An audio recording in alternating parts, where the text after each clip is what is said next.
All right, we're at 1:30. We're going to go ahead and get started with the committee meeting this afternoon. I don't think my mic is it? Can you hear me? Is it working? There we go. We're going to go ahead and get started. Representative Mooney, I apologize. Chairman Reynolds is not here yet again. I'll go ahead and address that with you this time from last week. Real quick before we get started, Representative Soares, will you say a prayer for us, please? Let's bow. Father, we thank you for this day, the opportunity to be here and to gather and to do the state's business, Lord. I just pray that what we say and what we do will be pleasing in your sight today. Thank you for all that have gathered here, and just watch over us through the day. In Jesus' name, amen. Thank you. Vice Chair Blackshear, we got through it last week pretty well, didn't we? We will. Hopefully we can do this, repeat it again this week. All right, Ms. Clerk, will you please call roll? Here.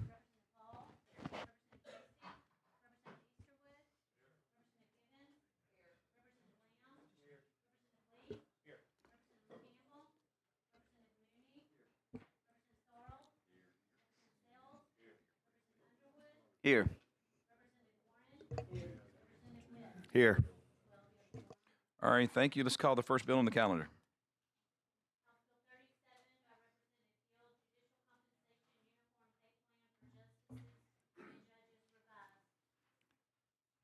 Chairman Hill, welcome. Thank you, sir. Appreciate it very much, the opportunity to be here.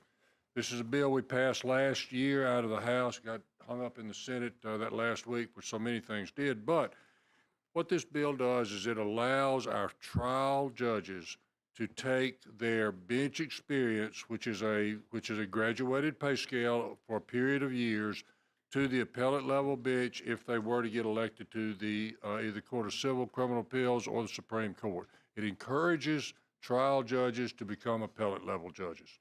I will be glad to answer any questions. All right, any questions for the bill sponsor? All right, I'll entertain a motion. That's appropriate. Motion second. I'm sorry, you go ahead. Is the FY 2025 the total amount for the Supreme Court, or is that per justice? There's a little chart from the fiscal note. I'm afraid I don't have it. Sorry.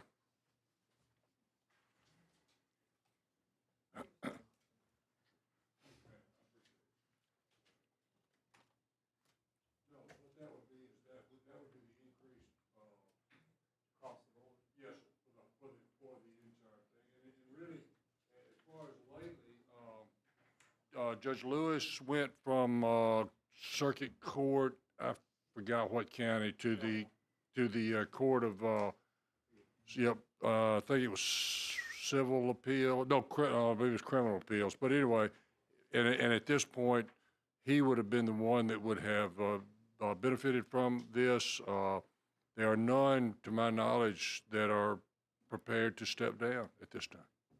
So the 26 and thereafter, that would be the projection? Probably. Yes, sir. Not certain, but Right. All right, I have a motion and a second. All those in favor of giving HB 37 a favorable report, say aye. Aye. Those opposed, same sign. All right, HB 37 is given a favorable report. Thank you, sir. Next bill on the calendar. House Bill 187 by Representative Hill. Court fees, use of funds allocated to Sheriff's Office expanded. All right. Ladies and gentlemen, thank you again. This is a general bill, but it deals with with the different sheriff's offices that throughout the state. All right, in St. Clair County, obviously, we are a part of this particular bill, and we get certain monies, fees allocated to the sheriff's office that at this point in time can be expended only for operations of the jail. What this bill would allow our sheriff to do is expend those funds for the function of the office. So it would give him greater flexibility for the same funds that he has. All right, favorable report, have a second. All right, I have a first and second. All those in favor of giving HB 187 a favorable report, say aye. Aye. Those opposed? All right, HB 187 is given a favorable report. Judge, good to see you today. Thank you all. I appreciate it. All right, the next one's HB 177 with Representative Robbins, and we are going to have a public hearing on this, and we will be voting on this today because the initial party that actually called the public hearing, I think y'all have worked through the issues that they potentially have with that. So I'm going to let you give an introduction to that bill, and then we have one opponent, which will be Alabama Rise. We'll let them speak for 2 minutes after your introduction. Okay, great. Yeah, I didn't know there was going to be a public hearing, so that's good to know that's not happening anymore. But what my bill is it's about Medicaid, and what it's going to do is say that if you are a parent that has employer-provided insurance, you need to put your child on your insurance and not have them on Medicaid. If you end up in a, whether it be domestic relations or a custody court, as long as a judge has or has authority over you, that judge can enter an order that you must put your child on your private insurance and take them off Medicaid. And we give that discretion to the judge because we don't want to put anyone into poverty. And what we also say, what the bill also does is that Medicaid will be a supplemental policy, so no child will ever be left without insurance. It's just the judge will say, well, you can afford it, Dad, put them on your insurance. And if you don't, Medicaid can then pursue monies paid on that child's behalf. All right, questions? Representative Hall? So, thank you. So the judge is a determining factor to make sure this happens if they're in court? Is that? No, that just gives us the mechanism because you're already not supposed to be on Medicaid if. That's what I thought. But oftentimes people will still, see the Medicaid form right now currently, when you apply, it does say who is cohabitating. It doesn't say, does your ex-husband or does the father of your child, what does he make? So that doesn't go into the calculation on Medicaid. So what we're saying, what we're saying with the bill would be, is that if father, because it would be typically the father, has, let's just use this example, because this is an example where someone came and talked to me that works for, I won't name the company, but they work for a very reputable company and is provided insurance, but does not put their children on insurance because the state will do it for Medicaid. Well, that father should be responsible and should put their child on their insurance, and that's already the law. But there's no teeth to that, and so we're just adding a little teeth, and then we're saying that if mom takes you to court for not paying child support or custody, divorce, anytime that judge has authority over you, the non-custodial parent, that judge can enter an order when you fill out the CS-41 form, which is the child support form, where you say, this is how much money I make, how much money mom makes, and the judge will calculate child support. We want you to also just tell us if you have private insurance and how much it would cost to go on a family plan. Won't be a deduction on any child support. It just gives that judge knowledge that, hey, you work for a large auto supplier and you actually make $80,000 a year. Yeah, you've got to put your kid on, you've got to take care of the kid, and you take them off the state roll.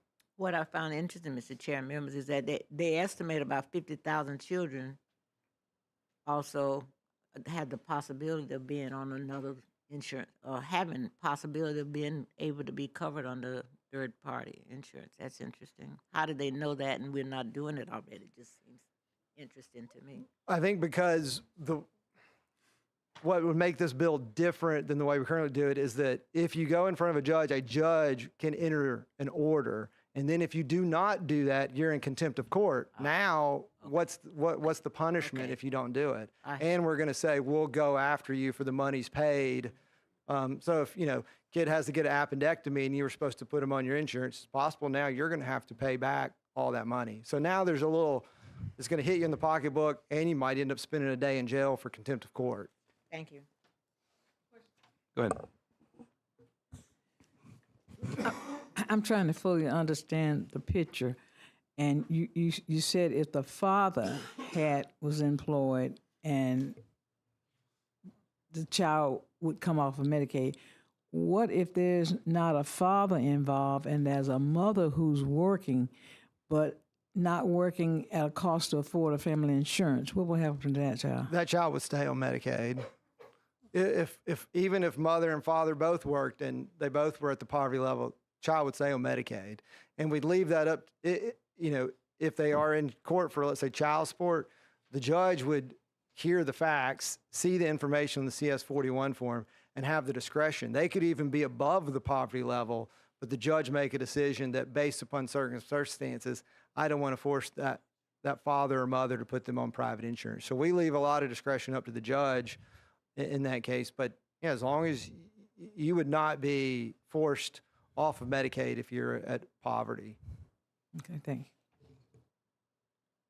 Representative Givens? Move for favorable Well, report. hang on, before we do that, let's table that for a second. And Chair, I've got an amendment that All right. Medicaid Oh. wanted. Let's Okay. give Alabama Rise 2 minutes for a moment to Okay. speak. I'm sorry, I cannot read the name written down. Is there someone, whoever's here to speak, go ahead. You're recognized for 2 minutes.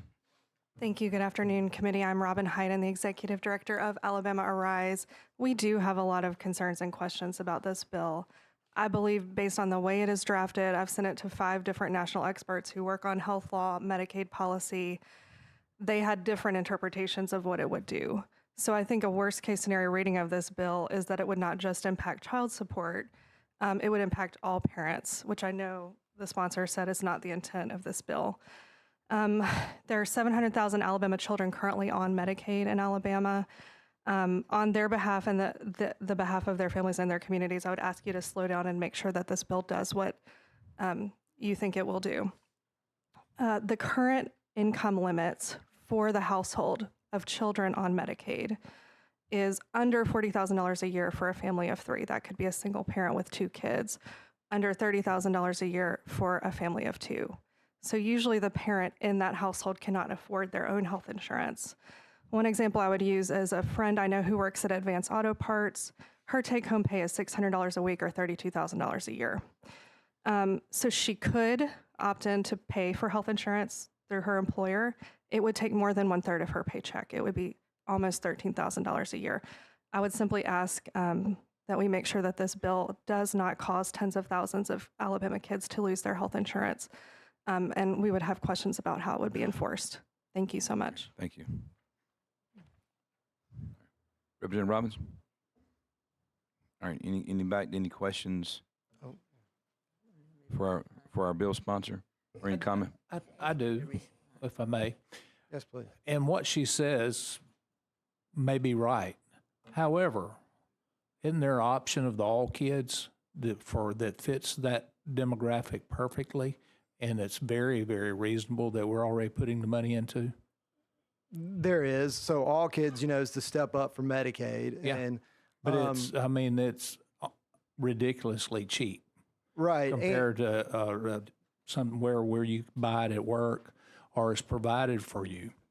Right. And, this would not affect child support at all. Right. The judge won't calculate this into your child support. And if you cannot afford insurance, you're going to still get Medicaid. We're not removing anybody. It's just instances where an individual has a private insurance that will not put you at or below poverty, then you will get private insurance, or all kids.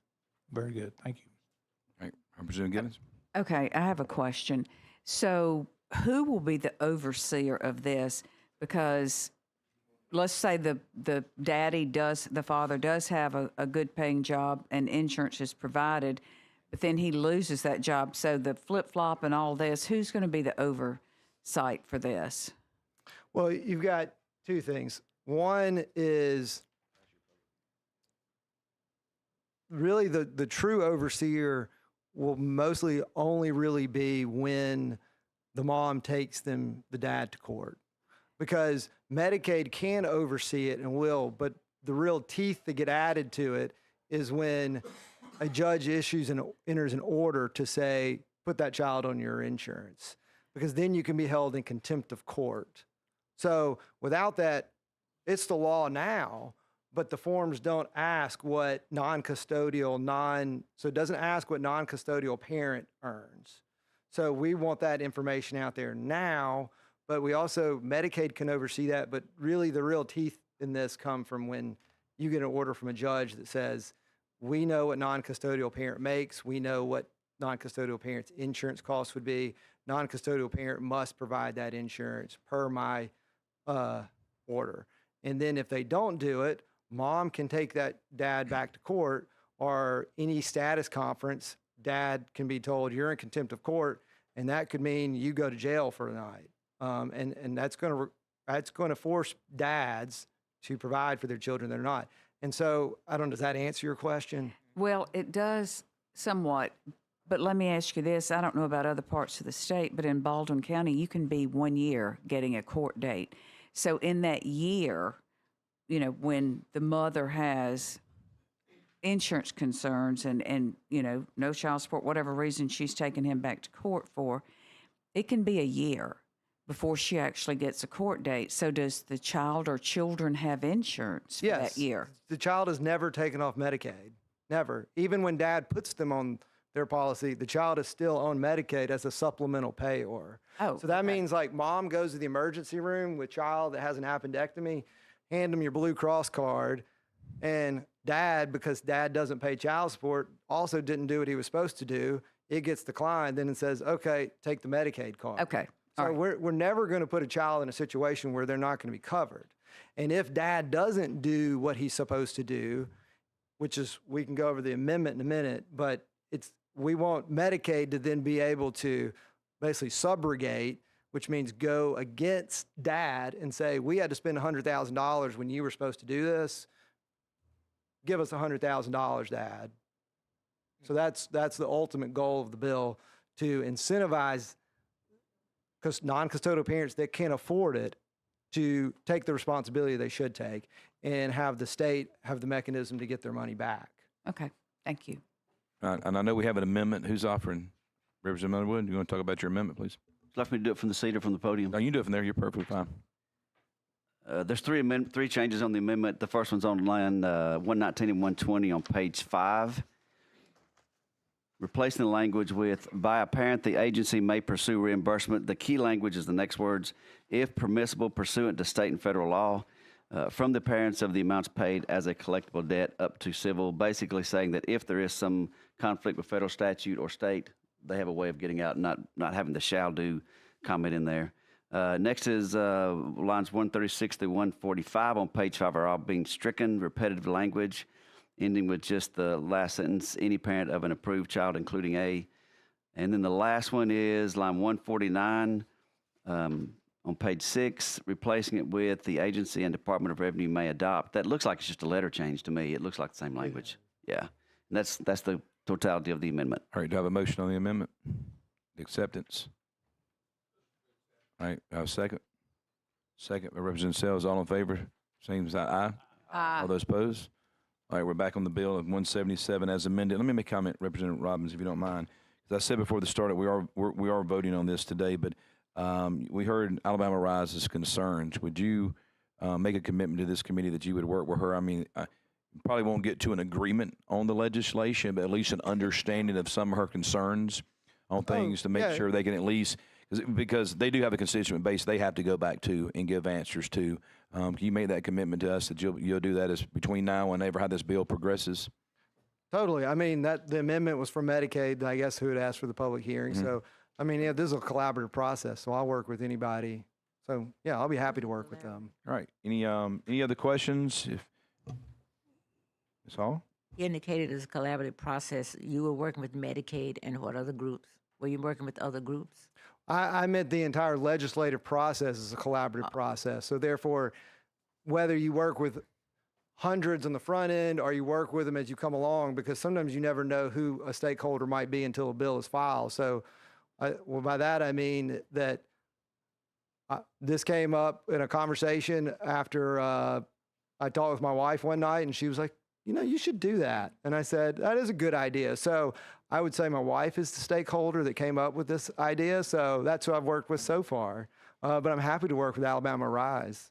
Just what? I think so. Yeah.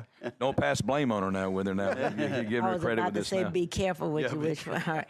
Thank you. All right, I'm back to Representative Givens. I know if you want to try that motion again, because it was going to be a motion before the bill's amended. So do I have a motion on giving HB 177 as amended a favorable report?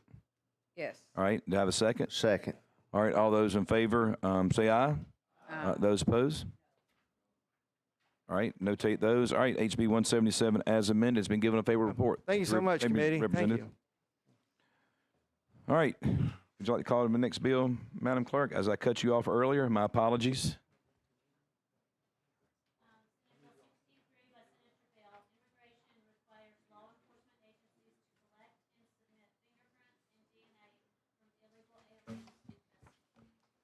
Senator Bell, pleasure to come down and you spend some time with us. It's good to see your I face. spent time with the House this morning already, so good to come in here and see y'all. Floor is all yours. All right. What this does is requires fingerprints. If illegal is in custody before they bond out, the state gets the fingerprints and DNA, and then the DNA is sent to forensics to put in our database. We're already doing it on all felonies.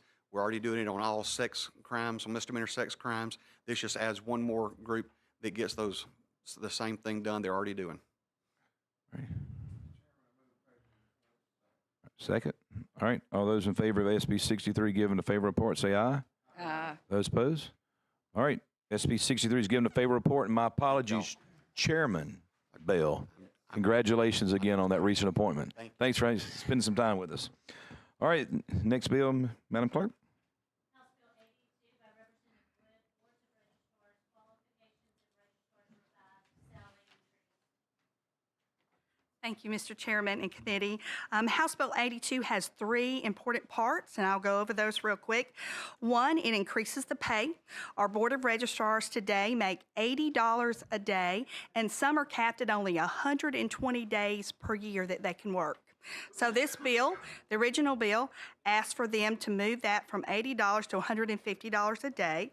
It also enhances the qualification because, as you know, the Board of Registrars are appointed. So I went to Commissioner Payton. I said, what are the qualifications? I said, because I see in a previous bill there were some. And I said, when have they been updated? He said they haven't. So this bill enhances that to say that they must have some computer knowledge. They must be good communicators because oftentimes it's the first face that people see when they come into our community. So it enhances the qualifications, which was also needed.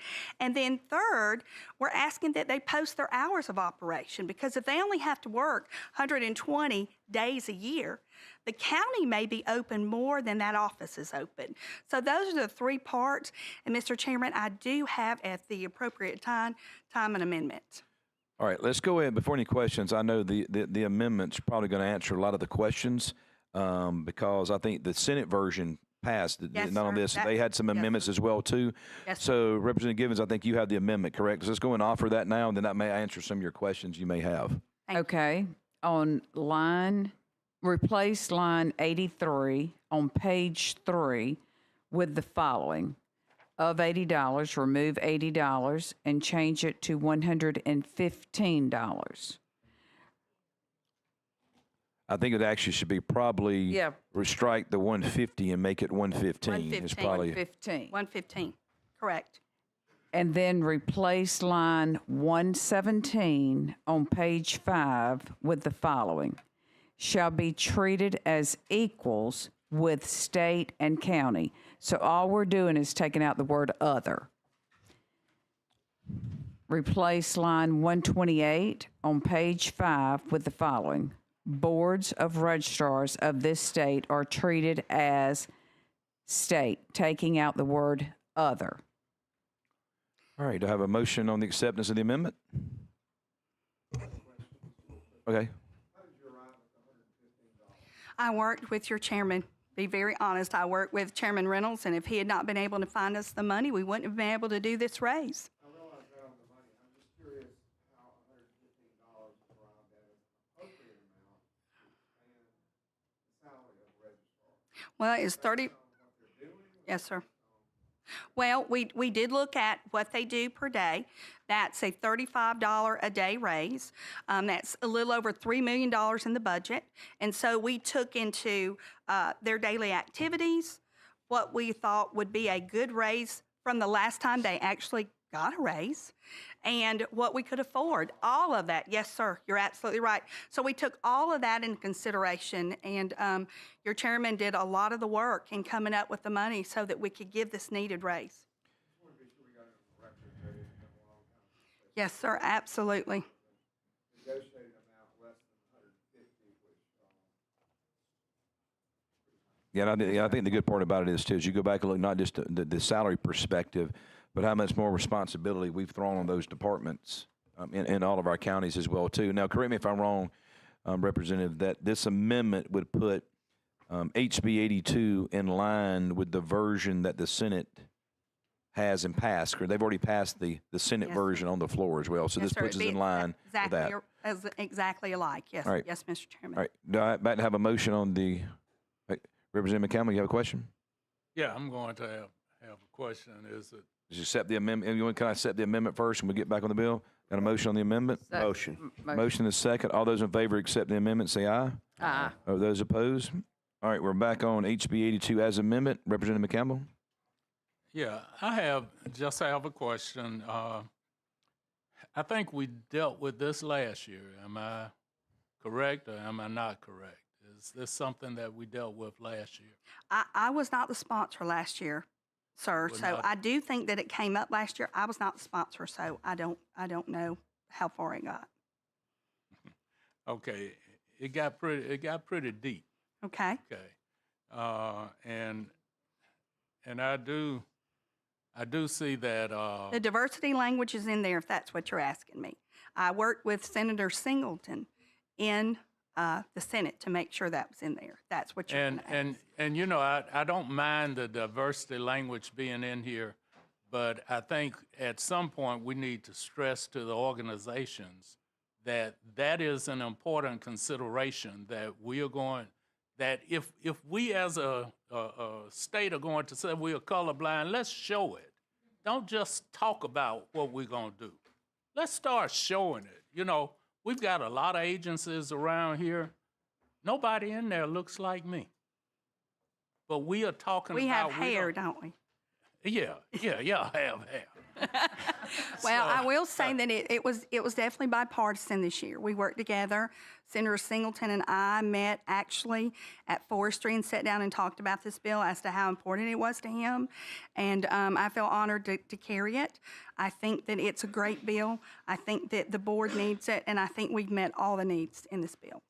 Didn't get them all they wanted, Representative Mooney, like you said, but I think we met a good compromise. Okay. Well, that's the only concern I have, because I do understand, well, you weren't the sponsor, but last year it was a problem. Yes, sir. Okay. Thank you, Representative. All right, any other questions? Do I have a motion on giving HB 82 as amended a favorable report? Motion is second. All those in favor? Aye. Those opposed? All right, HB 82 has been given a favorable report as amended. Thank you, Representative. Well, I'm going to be here for Singleton. It's the next one, Mr. Chairman. All right, it is a mere clone of what we just passed. You have a motion. Second, all those in favor of giving SB 48 a favorable report, say aye. Aye. Those opposed?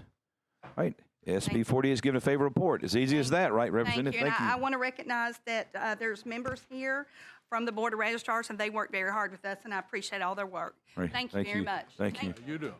And while they're here, let's be remiss to say that they are having their breakfast in the morning at the farmers market, which I promise you all of us have been invited to 8 to 10 times. So we expect to see you guys all there in the morning from 7 to 9. All right, and finally on the calendar, HB 33, which was scheduled for a public hearing. We are carrying this bill over. There's some work left to be done. So with that, I will entertain a motion to adjourn. So moved. All right, all right, we're adjourned.